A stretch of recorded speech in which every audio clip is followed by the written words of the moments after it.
Gue inget banget kemarin pas sekolah gue ngadain study tour ke hutan mangrove, gue kan mutusin buat ikut tuh karena guru gue bilang kalau ini bakalan berpengaruh ke nilai rapor. By the way, lokasi hutan mangrove ini jauh banget cuy dari sekolah gue, jadinya berangkatnya udah pasti bakalan naik bus. Karena gue tahu perginya bakalan naik bus, di situ gue langsung booking tempat duduk yang ada di daerah depan. Gue kagak peduli mau gue ntar duduknya dipasangin nama siapa, yang penting gue harus dapat duduk di daerah depan. Karena gue ini tipe orang yang gampang mabuk darat cuy, kena goncengan dikit aja bisa keluar ini isi perut gue. Tapi rupanya itu keputusan yang salah cuy, karena pas di busnya gue dipasangin sama cewek yang paling cakep di kelas gue. Tapi bukan itu yang jadi masalahnya. Yang jadi masalahnya itu gue udah pasti bakalan duduk sama orang yang gampang mabuk juga. Ya kalau orang yang mabukan dipasangkan sama orang yang mabukan juga udah pasti bakalan jadi bencana. Tapi karena pas itu gue udah telanjur duduk di sini, jadinya ya mau gimana lagi. Awal-awal gue masih cewek ini cuma diem-dieman doang. Tapi sampai pada suatu ketika pas gue lagi ngeraba-raba isi tas gue kaget. Rupa gue kagak bawa chargeran HP. Jadi gue mutusin buat nanya ke si cewek yang ada di sebelah gue ini. Raya, di situ si cewek langsung noleh ke arah gue. Kamu bawa kabel Type C nggak? Sehabis gue ngomong gitu, gue langsung inget kalau HP si cewek ini iPhone. Gue ngerasa kayak orang goblok aja nanyain ke dia bawa kabel Type C apa kagak. Tapi untungnya si cewek jawab gini, oh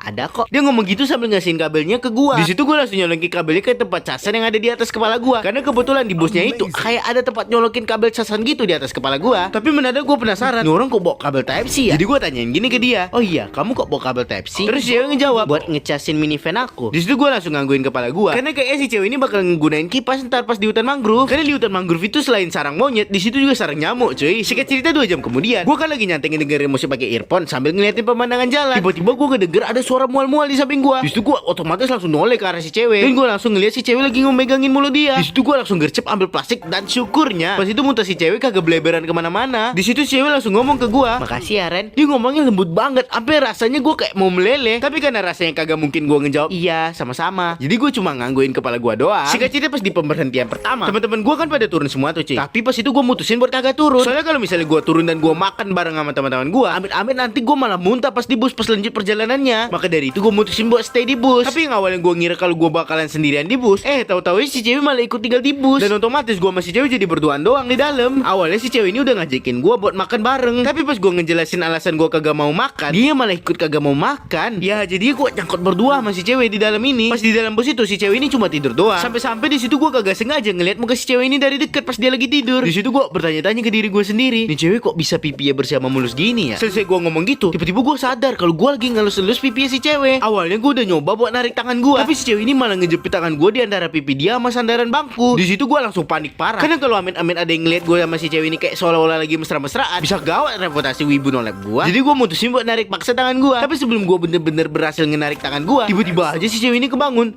Dan dia, kalau rame lanjut berdua.